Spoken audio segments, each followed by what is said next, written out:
We're back with our second installation of Brews and Bets. Ty Slice, how we doing today? Doing good. Just got off work, ready to talk some fights and watch some football. Wait a minute, before we do any of that, we have to open these brews, bro. This is Brews and Bets, so we got to open the beer. So what do you think about this beer? I'm gonna open mine as you kind of give it a little introduction. All right, so here we got Happy Trees from the Stubborn Beauty Brewing Company. Our man Dave hooked it up. Our first official sponsor of the podcast. And again, not for nothing, but this is a great beer. We both agree. Good taste, good flavor. Obviously nice and cold, and we get to talk about bets for MMA, UFC 228. And drink some beers. So I'm gonna let this settle as we get going here. But some of the things that Dave did want us to know, that it's called Happy Trees IPA, 6.2%. It's like a dense citrus and fruit, smooth but full bodied. And I'm gonna tell you, it's real good. I think they sell them as a 4-pack at the brewery. And the brewery is in Connecticut, so you really have to kind of go on the website, go on their Facebook. They have an Instagram. You can probably reach out to Dave. You can message us, and we'll put you in touch with Dave. Because honestly, I want to get some sales here so we can get some more beer. Yeah, I definitely would like Dave to send some more too. All right, so let's get into this first fight. Frank Camacho and Jeffrey Neal. One of my other guys, Andrew, actually during the week interviewed Frank Camacho. He's kind of training out of Jersey right now. Anything that really sticks out for you in this fight in terms of a bet, though, Tyler? I know it's not a popular opinion on Jersey boys with the Camacho being interviewed, but I really like Neal in this spot. Camacho has cardio issues, really bad striking defense. I expect it to be a brawl, and I expect it to be an exciting fight, but I think Neal is gonna take him in this spot. And I'll be honest with you, I kind of agree. Don't get me wrong. I know he did the interview for us and everything, but he's a real tough guy. My only concern with this, talk about paths to victory. If you're going to bet this fight, Jeffrey Neal can definitely finish this fight 2 ways. He can get a knockout. He can also get a submission. 3 fights, I believe 2 of the fights were on Dana White Tuesday Night Contender Series. He also had a fight in the UFC, all subs.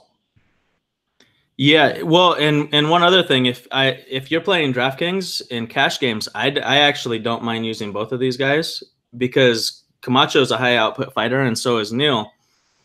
They're just going to be trading, and I see an opportunity for a lot of significant strikes, as well as a few takedowns, and I'm not opposed to using both of them in cash if you want to go that route. Now, do you like anything in terms of a bet here? Do you like inside the distance, or? I'm not too much on props, because I think that Neal will stop him, but Camacho is really tough, so it could go to a decision. Neal at -185 actually is not a terrible price for him. I actually really like that one. I kind of like under 2.5 rounds at -130. These guys both can finish. Neal has finished all 3 of his fights on this level. If it was on a different level, I'd say maybe he hasn't finished on this level yet, but he has finished in this level. And Camacho's a real tough guy. That's the only concern. I don't know if he's going to get a finish. All 3 of his fights in the UFC went to decision, but he's a tough guy, so he can take a lot of punishment. So, but I do like that under 2.5 rounds. So yeah, that's the only thing preventing me from a prop bet. I'm just going to stick with Neal straight away.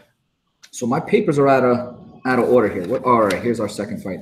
So we got Jared Brooks and Roberto Sanchez. That's why it's out of order, because Brooks is a late addition to this fight. Basically, when the fight goes off, it's going to be 2 weeks' notice. Jared Brooks is a great wrestler. Has had bad luck in the UFC. I don't know if you've seen all of his fights, but Davison Figueiredo, it was a split decision, but it was a tough split decision. He got that Brazil judging. Yeah, I think it could have went. You agree then? I think it could have went either way. Yep. And then with Jose Torres, I mean, he was up he won the first round. He was winning that second round. And, he knocked himself out, basically. Torres was, I'm not going to say talking shit, but he basically made it seem like he planned to do that. I don't know about that. But Roberto Sanchez is a BJJ guy. he stood up and tried to strike with Jose Morales and got knocked out real quick. So it looks like if Sanchez can get the fight to the ground, he's got a shot. It looks like Brooks may use his wrestling, so he may go to the ground with the wrestling. Brooks actually did get the best of Jose Torres on the feet, so he may just want to stay in the feet and outstrike him. But Sanchez is that guy like Damian Maia, like he'll shoot nonstop. He'll try to backpack you. He'll do anything to just make the fight uncomfortable and hang on you. Anything else, Ty? What do you think on a bet, or do you disagree on anything? Yeah, so I actually like Brooks for parlays in this fight. Sanchez, he's a stud on the ground, but Brooks like you said, has really good wrestling. Brooks is going to keep the fight standing, and he should be able to pick him apart. And I think that he's going to knock Sanchez out. Now, this is the first look that I'm getting at lines because 2 days ago when we did the DraftKings breakdown, the lines weren't really out for this other than obviously Brooks being a favorite, and he's jumped up to a minus 440 favorite. I don't think it opened there, though. Let me look at this real quick. It opened at minus 245. Wow, it opened at minus 245 and jumped up to minus 400 pretty quick. So, yeah, minus 406, minus 440 right now. So you like that big number in for parlays, though?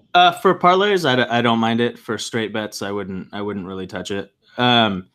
Inside the distance, let's see. Brooks is plus 165 for inside the distance. I actually think that's not a bad play. I'm pretty much sticking with it just in parlays.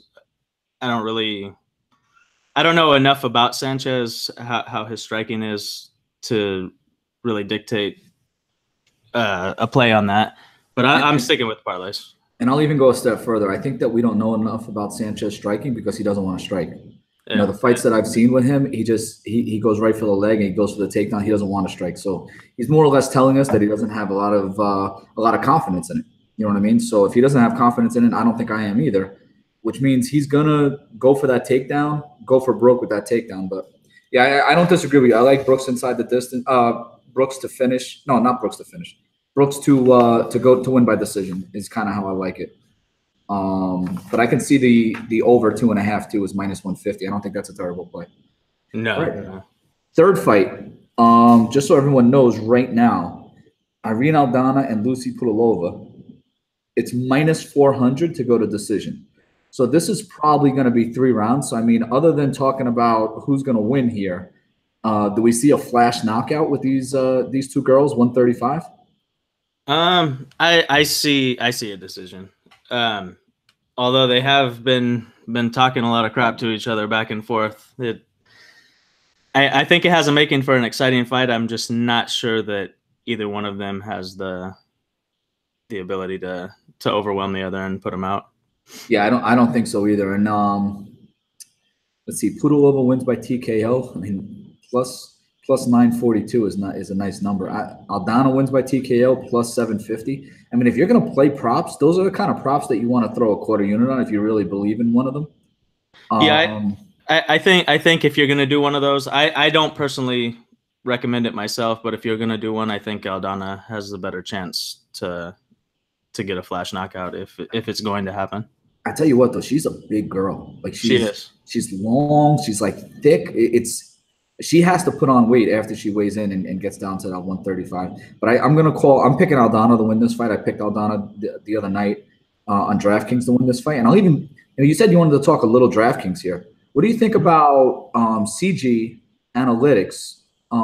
He had the idea of maybe stacking this fight in cash, figuring it's going to be a striking fight. We may be able to get 120, 130, 140 points out of this if they strike for 3 rounds. It doesn't look like it's going to go to the ground. We could stack it. I personally would rather stack the Neal and Camacho fight. I just think that's going to be more high paced. This one has the potential, but I don't really see the upside in that one necessarily. Are we in agreement that we're not stacking the main event? Oh no, I'm not stacking it. Okay, yeah, I just wanted to make sure. Nobody else did either, but I just want to make sure. By the way, this beer is outstanding. It One is. more time, I just want everybody to know. Happy Trees. Reach out if you want some. I got a guy. We'll put you in touch. Next fight, another Jersey guy, Jim Miller versus Alex White. Todd, I'm going to throw it right to you. Get some breakdown. I don't love this fight from a betting perspective at all. But what do you think? Initially, I thought that this could be a good matchup for Miller. Looking further into it, I'm not seeing it as much as I thought. Miller slowed way down in his previous 3 or 4 fights, and White should have a pretty clear advantage on the speed. The only thing that concerns me with backing White in this is he has really poor takedown defense, and if Miller gets him down, he could potentially end it. And I think exactly what you're saying was my breakdown, and that's why I think if you do like Jim Miller, he could grab a sub here. Again, I'm not one to play it, but you could say, Miller wins inside distance plus 475. How about Miller by sub? Where is that? Miller by sub is plus 650. I don't hate it because I think that he has a clear advantage on the ground. James Krause was able to basically get the best of Alex White on the ground. I'm not saying that Jim Miller is James Krause. I also think Jim Miller, the other issue with him is he's 35 years old, coming off of that knockout versus Dan Hooker, and he's lost 4 in a row. Yeah, well, one thing that I see interesting is the betting line for the over 2.5 rounds. I actually think that this fight, it could potentially be a stoppage by either one of these guys. So the under 2.5 rounds at plus 110 is kind of appealing to me. And I tell you what, I didn't see that either, but that's not a bad line right there. Minus 130 over 2.5 rounds, under 2.5 is plus 110. So again, it's kind of a pick 'em to almost finish. You know what I mean? It's real close. So this may be a fight that you want to target in GPPs if you're playing on DraftKings. I'm not so concerned. I'm not so into a bet on this because I just think there's clear advantages and disadvantages for these two guys. So it's really just a matter of what you think is going to happen here. Next fight, Diego Sanchez and Craig White. This is supposed to finish. Do we see a finish here? This one's hard for me to read. We talked about it earlier in the week, and we both kind of leaned towards Diego a little bit. But I've rewatched some of his past few fights, and man, I just think his chin is completely gone compared to how he used to be.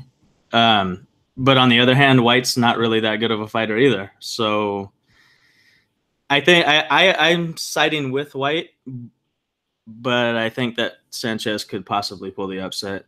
I'm not sure how it's going to happen, but this fight, I don't really like the betting for either one of these guys on this fight. And again, I think you're kind of going back and forth with this because we just don't know who Craig White is as a fighter. You know what I mean? Exactly. He came in, just so everybody knows, he came in on short notice versus Neal Magny a few months back. He actually did okay in that first round. Magny was able to basically frame him. Craig White had the advantage. He was on the outside, pushing Neal Magny against the cage. Magny was able to kind of frame his head and caught him with a big knee, and then was able to basically ground and pound him out, a few seconds after that. But Craig White, just so everybody knows, has had 22 fights and has never seen a third round. So that's why everybody thinks that this fight is going to finish. Inside the distance is minus 240. I mean, if your book parlays inside the distance props, minus 240 is not a bad prop to parlay. The thing with Diego Sanchez is, I think CG said it the other day. He looked it up during the podcast. He hasn't knocked anybody out in years. So I don't necessarily see him knocking anybody out. It's the kind of fight you can kind of go with Diego Sanchez in DraftKings if you're playing a low price fighter, because you got to pick those guys in DraftKings only because we don't know who Craig White is. But again, he's coming off back-to-back knockouts. Ali Quinnan knocked him out, and Matt Brown knocked him out with a big elbow. So this is a risky fight.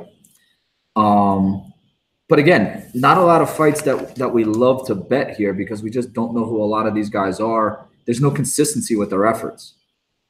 This next fight, there is some consistency though.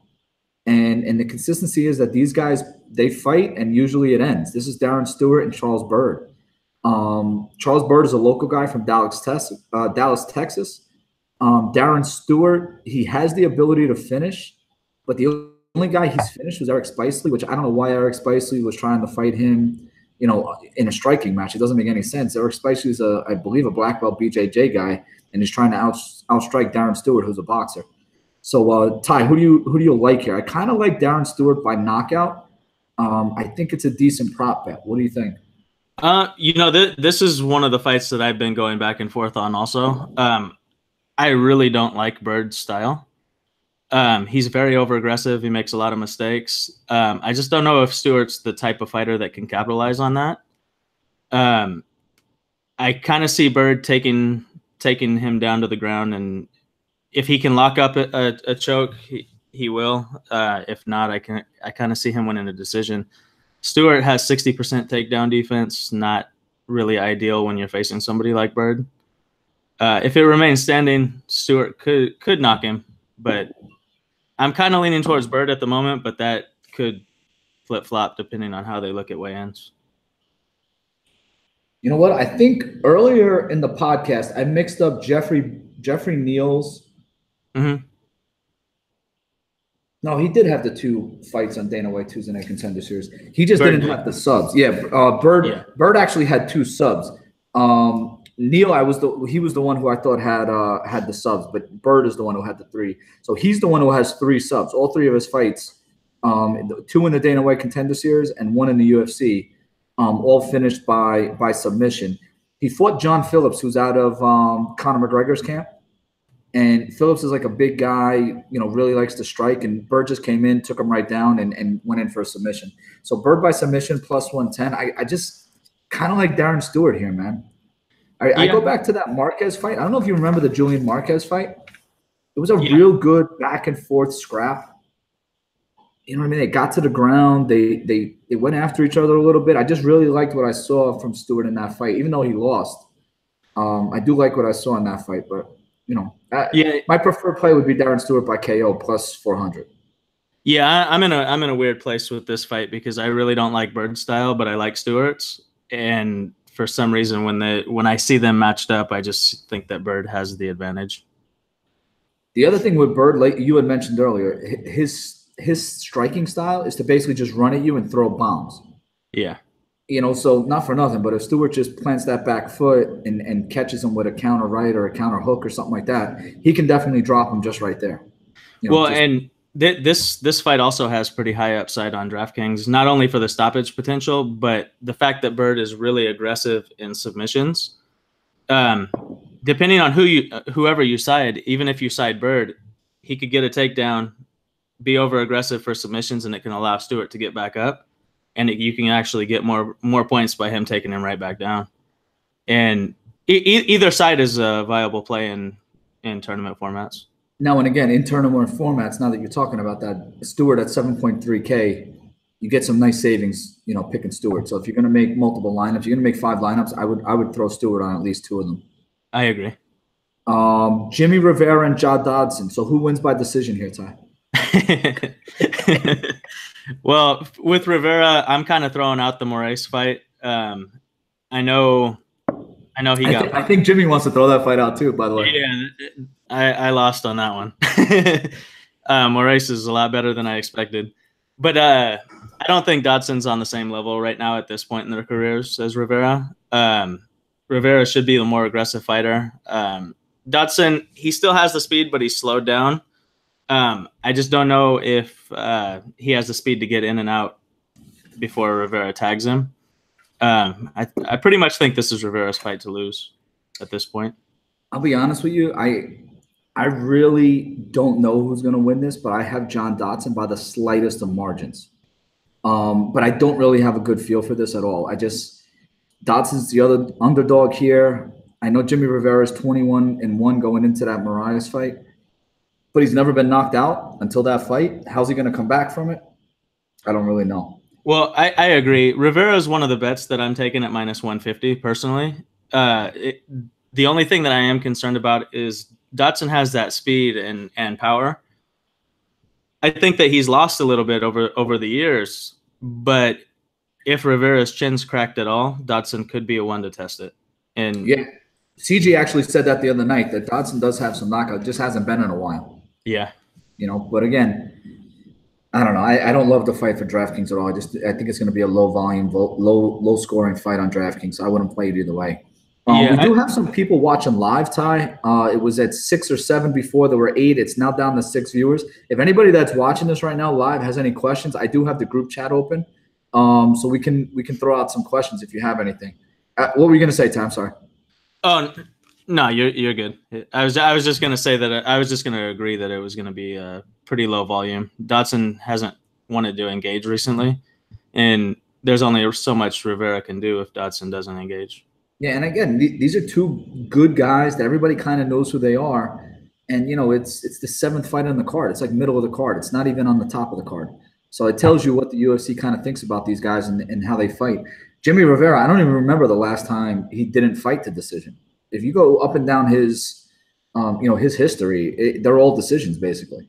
So yeah. I expect a three round, low scoring, low volume, striking affair. Guys getting in and out of the pocket, just not really a lot that I want to see. But this next fight is one of the 2 fights that I'm actually 3 fights that I'm really looking forward to. Aljamain Sterling and Cody Stamen.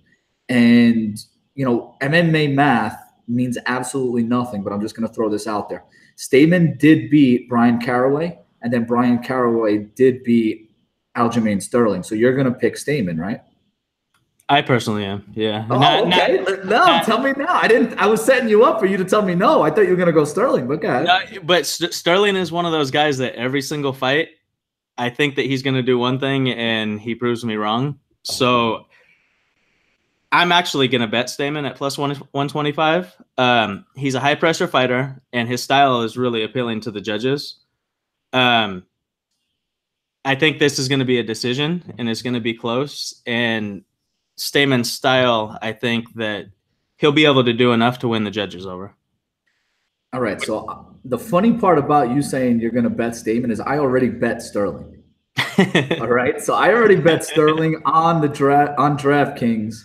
I believe I got it at minus 135, although what's the odds right now are minus 145. So I do have some points in my favor, I guess.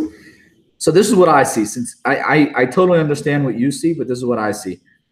Sterling is coming into this fight with a 6.5-inch reach advantage, and I'm pretty sure he's going to have a kicking reach advantage also. The height is kind of negligible, but what I see with Sterling is he's fought better competition. His only notable losses recently were Marlon Moraes, who obviously knocked him out, and he should, in my opinion, he should be getting the next title shot. And Hassan, who also has an opportunity to get a title shot.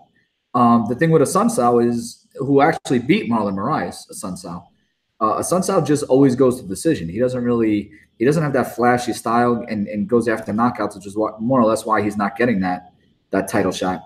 But you're talking about Sterling, who's basically lost to two of the number 2 and number 3 guy in the division. Stamen hasn't fought anybody anywhere as good as that. Even Duquesnoy, who everybody thought was a great prospect, isn't really as good, I don't think, as everybody thought. You know what I mean? I know he had some fanfare, but I just don't think he's as good. And again, Stamen went to split decision with a lot of these guys. He's got short arms. When he gets into the pocket, he reminds me a little bit of Frankie Edgar when he gets into the pocket. He needs to be in the pocket to do damage with his punches just because of his arm length. Sterling also has very good kicks, active kicks, and can get those kicks to all levels. So I'm a little concerned. I think this will go to decision, but I'm a little concerned that Stamen's going to keep distance because of the threat of the kick and the reach, that he's not going to be able to beat Sterling in the point fight, which is what I'm expecting. To go to decision is minus 300. So I would take Sterling or Sterling by decision. So I'm totally against you right now, which is good. And I gave you tell me where I'm wrong. Well, no, I mean, those are all really valid points. But going back to you saying Duquesnoy was not as good of a prospect, I think that people don't think he's as good of a prospect because of the Stamen fight. And I think that Stamen's style imposed its will on Duquesnoy. And I can totally see that the same thing happened here with Sterling. Yeah, granted, Sterling has the length and he causes problems in that way. But Stamen's high pressure could cause a lot of problems for Sterling. Yeah, absolutely. All right, you kind of flipped that on me a little bit. I like that. So let's get into this next fight: Carla Esparza and Tatiana Suarez. I'm gonna let you go because I'm a big fan of one of these two. I think you know who it is, but what do you think about this fight? Break I this think one down. I think Suarez is the future champion of the division. I hate this match from a matchmaking perspective. I don't think Carla's an exciting fighter.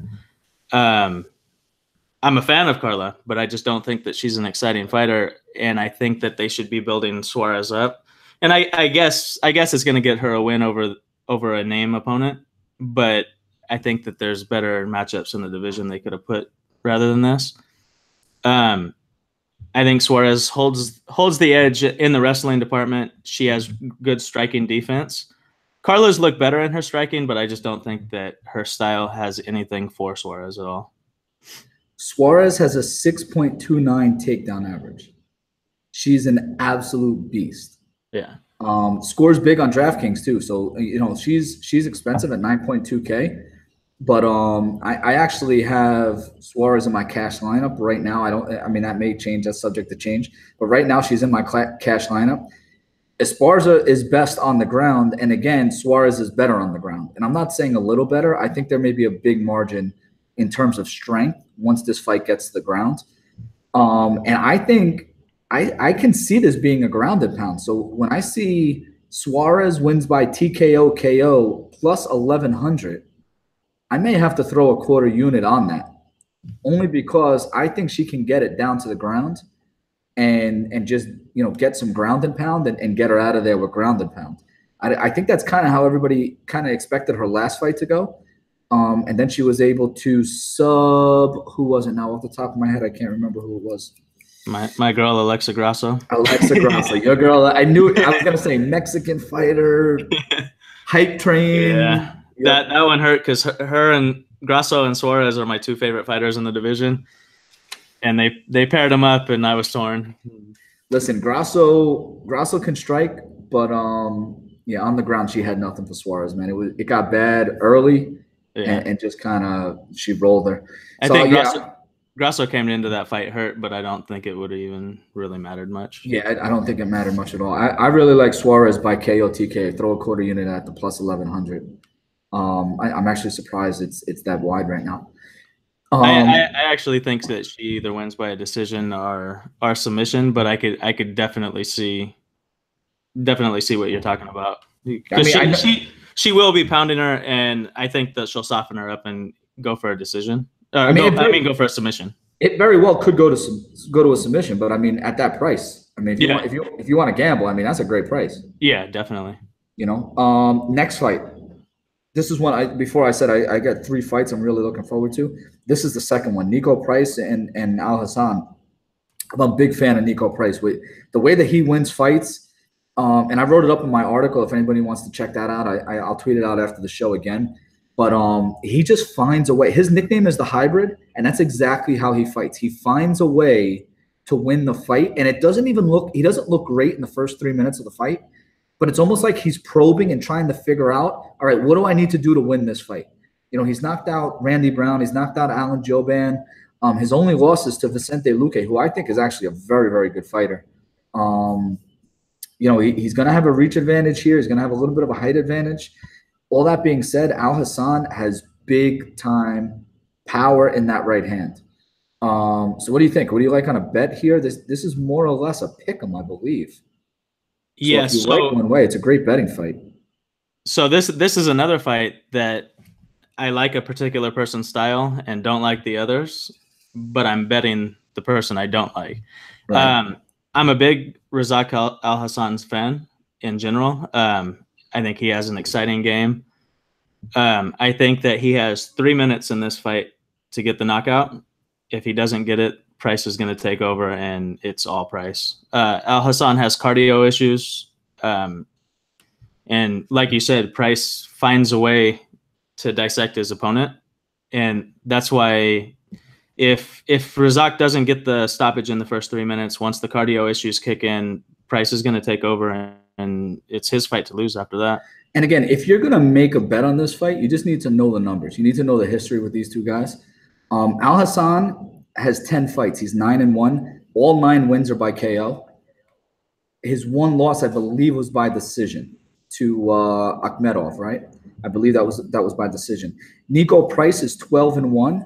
His one loss was by submission. Again, Al Hassan he's a judo player. He doesn't really show much threat of a submission. And although he's a judo player, he really just wants to punch you into oblivion. He doesn't really, worry about takedowns or hip throws or anything like that.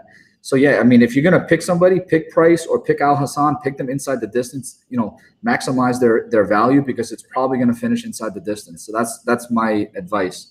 Anything else before we move on? Yeah, actually, two things that I find pretty interesting is Price by submission is plus 466. That's not a bad number at all, especially if you think he's gonna gas like you mentioned. Yeah, I mean he's viable straight play, but if you think that he's gonna have a submission, I love that number. And also, if your book does live betting, I think that it's a really good option to do that because yes, sir, I like that. Al Hassan will have the advantage early on, and then Price will take over. So if you could time it out right and take it over and take it when Price takes the advantage, that's free money right there. Ty, before we get into this next fight, one of my other sponsors is Bro Water. So H2 Bro Water, Eat Clean Bro. They've been outstanding with me, sending me free meals and sending me water. I just got a shipment of water today. So I got to send you out some water so that you can try this and drink some on the show. But I'm also going out to UFC 229, and they're going to get me some gear and stuff to wear while I'm out there and promote the company a little bit. So they've been real good to me so far. Next fight here is Jessica Andrade and Karolina Kowalkiewicz. Again, Sun Tzu, I don't know if you know Sun Tzu on Twitter, but he makes fun of my pronunciation with some of these names. It's pretty bad. I mean, I'm not Polish, I'm Italian, so it's tough for me with some of these names. But go ahead, kick it off. Is Andrade going to basically do what Suarez does? Because that's what I see here. Well, you know what? I'm gonna let you take for the first crack at this one because I don't think that we are on the same page on this one. All right. So you want me to show my true colors first before you commit? All right. So I think Andrade and Karolina, I'm going to go by her first name. It's easy to say. So I think Andrade and Karolina are pretty even on the feet. I think Andrade may have more power on the feet in her strikes. But once she's able, and she's also very strong in the clinch, which Karolina was decently strong in the clinch. But I actually covered UFC 223 that was over in Brooklyn when she fought Felice Herrig. And I was actually surprised. Herrig is very strong. And she was able to really kind of throw Karolina around in the clinch. I was a little bit surprised by that. Karolina definitely got the best of her in the striking, and I think that she can hold her own, if not maybe even better Jessica here with striking. But in the clinch is where it starts, and then once Andrade gets you down, she is an absolute beast. I mean, if you go back to the Gadella fight, Gadella kind of outstruck Andrade for about the first 3 minutes. And then Andrade basically beat her to a pulp for the next, 10 to 12 minutes. Took her down, wrestling, great gas tank. I mean, you're talking about a girl in Andrade who used to fight at 135. You know what I mean? I had mentioned the other day, I thought her only loss was to JJ at 115. I know she lost to Raquel Pennington at 115. I believe that was by decision. Both of those fights were by decision. You had mentioned that she does have another loss at 115. I didn't see it. I didn't look to go back that far to see it, but that's more or less what I'm thinking. Go ahead. It was the third fight of her career. She got knocked out. But and again, she's 24 fights in her career, so Yeah, you have to reach way back for it. So for me, Andrade does have the clear power advantage, but one thing that I noticed is a lot of her punches are looping punches. She throws a lot of hooks, a lot of haymakers. I think that Karolina's movement could cause problems for her. Karolina also has an 87% takedown defense. I know you said earlier that there's levels to it, and I do agree with that, but still 87% takedown defense is, I mean, that's nothing to shy away from. And the only problem that I see with Karolina in this matchup is she moves in and out on a straight line. It leaves her open for a lot of counters. If she moves side to side, kind of like a Joanna type movement, I think that she could really start picking Andrade apart. I'm actually playing a small play on Karolina at plus 350. I think that the hype on Andrade is a little bit overblown, and I think that people are disrespecting Carolina's skill set. I don't necessarily think that she's going to win. I just think that at plus 350, she has a huge value. Okay, I mean, we're gonna go head to head on that one, but Yeah. I mean, you know, it happened earlier in the card. It happened again. So, Ty, let me ask you this before we get into this fight with Zabit. Yeah. Featherweight rankings right now. We got guys. I'm just gonna give you the top 10. You got Max Holloway, you got Ortega, you got Aldo, Frankie Edgar, Moicano, Mendez, Stevens, Swanson, Emmett, Bektik. Where does Zabit fit in? I went on Twitter the other day and I said I think Zabit's top 5. Then I actually settled on putting him 6, right after Mendez, right before Stevens. Where do you think Zabit measures up with these guys? So I think it's too early to tell for him. I don't think that he's faced the level of competition yet to put him in that mix. I would actually put him just outside the top 10, just because he doesn't have that level of competition yet.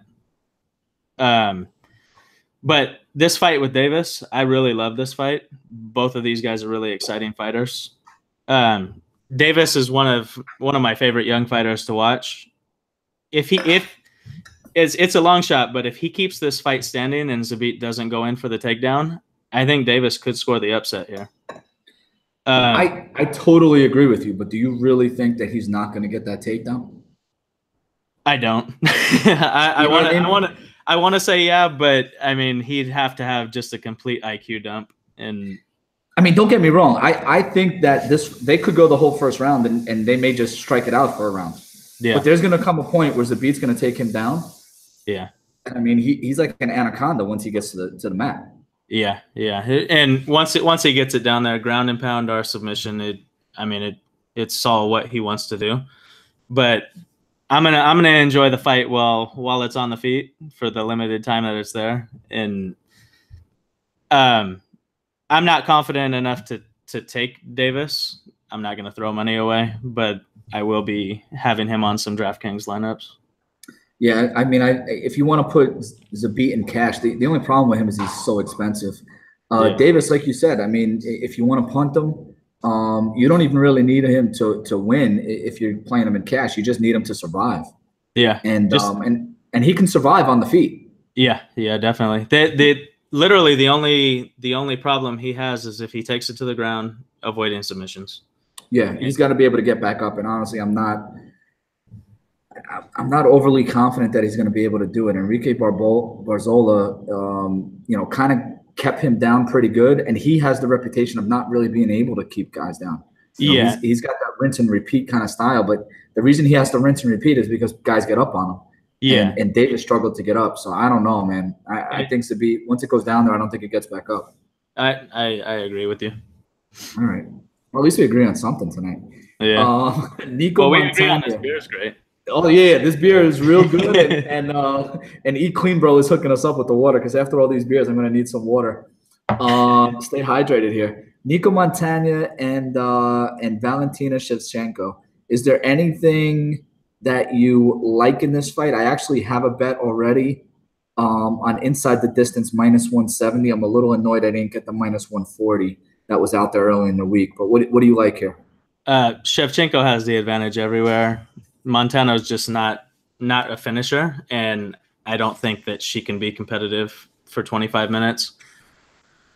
The simple fact is Montano gets hit a lot, and she's never been hit by anybody like Shevchenko.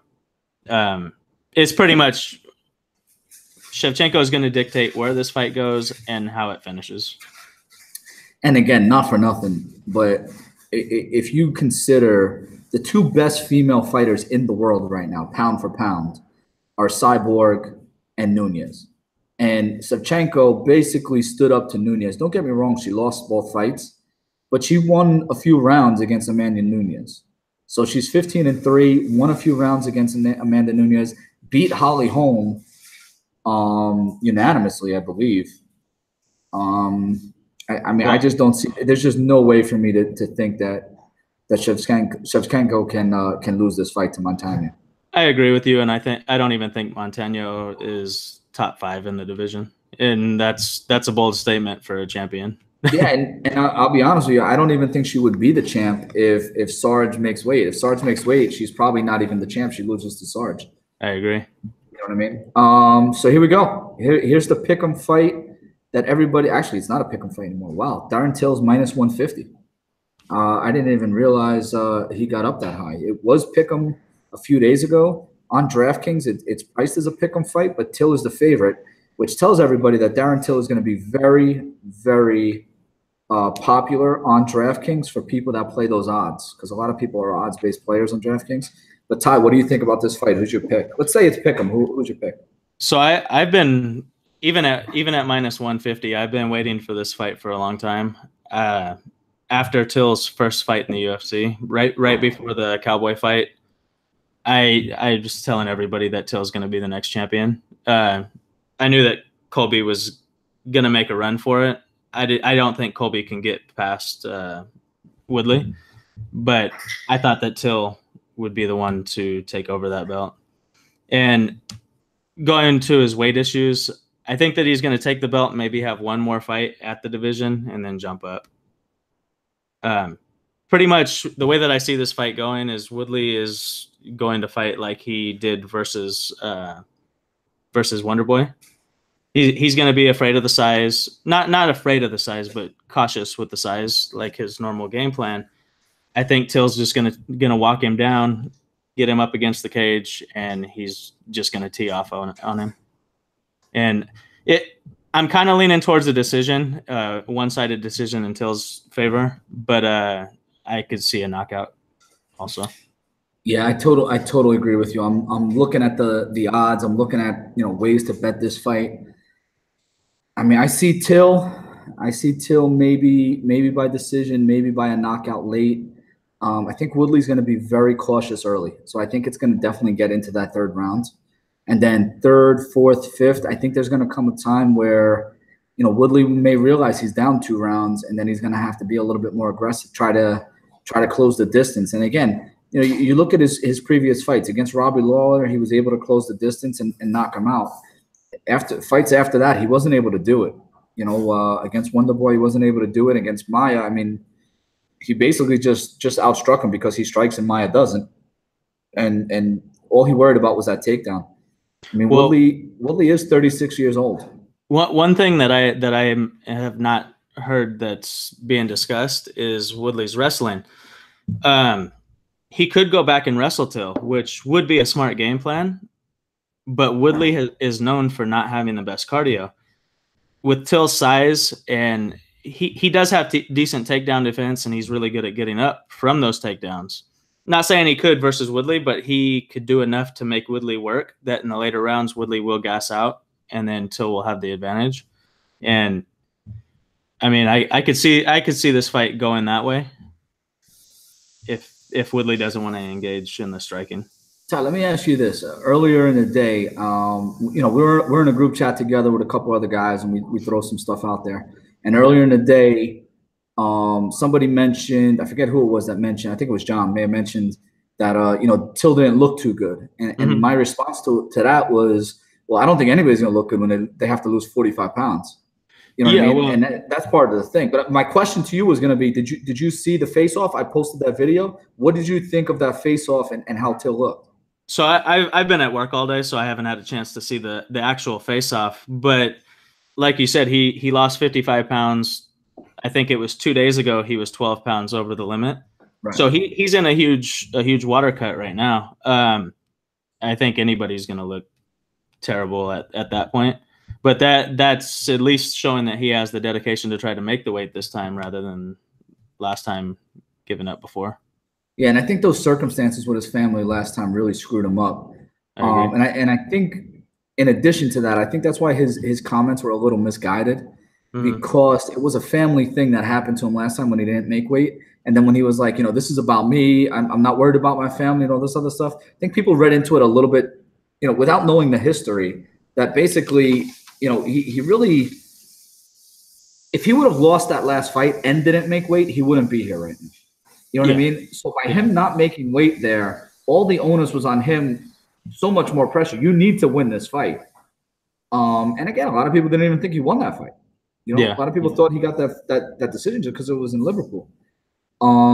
So it's tough, but I agree. I'm a Till fan. I think Till is the future of the division.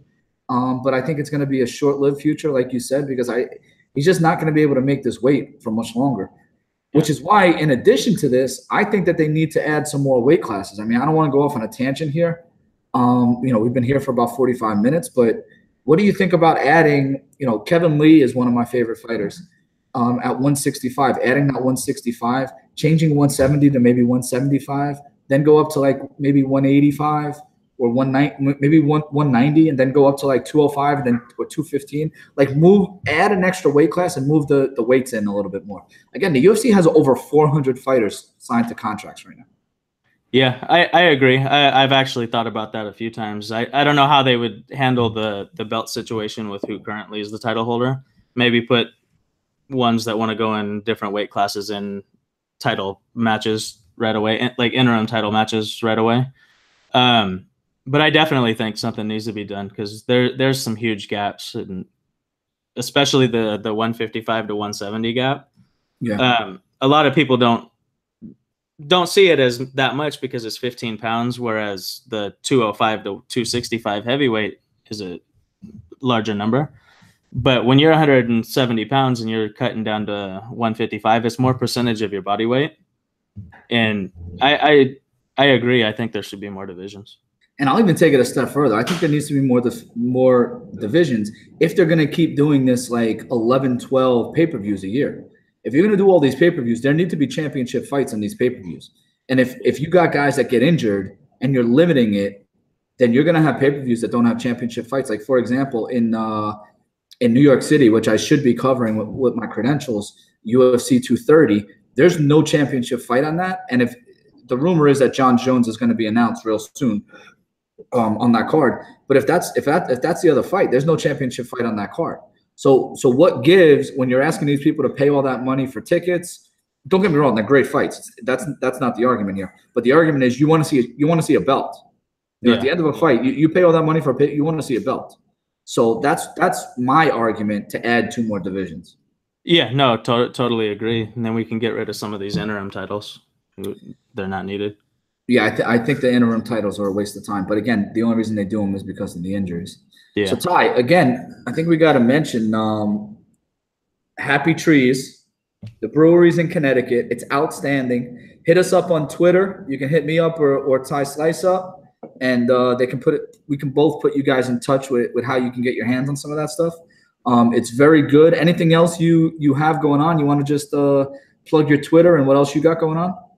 So my Twitter again is at TySlice23. If you guys have any questions or anything you want to see on the podcast in the future, or if you have a brewery and want your beer promoted. This is true. We are looking to promote a different brewery. I mean, we'll keep promoting the same one if we have to, but we are looking to promote a different brewery each podcast. And we're even trying to maybe even throw out something for the NFL. Maybe do like a DraftKings and Bets podcast for the NFL. And I know Ty wants to get more involved with MMA, DFS, with doing that podcast. Unfortunately, right now I have Mike and CG who they want on every pod. They're enjoying doing it, the 3 of us. So, but yeah, hopefully in the future we can do all of that. And again, if any brewery is out there, we will tag some of you guys. Hit us up. We're looking for free beer. All right, Ty, anything else? Nope. I think that's it. I'm ready to go watch some football now. Yeah, definitely. Good luck with your DraftKings and good luck with any of your bets this week.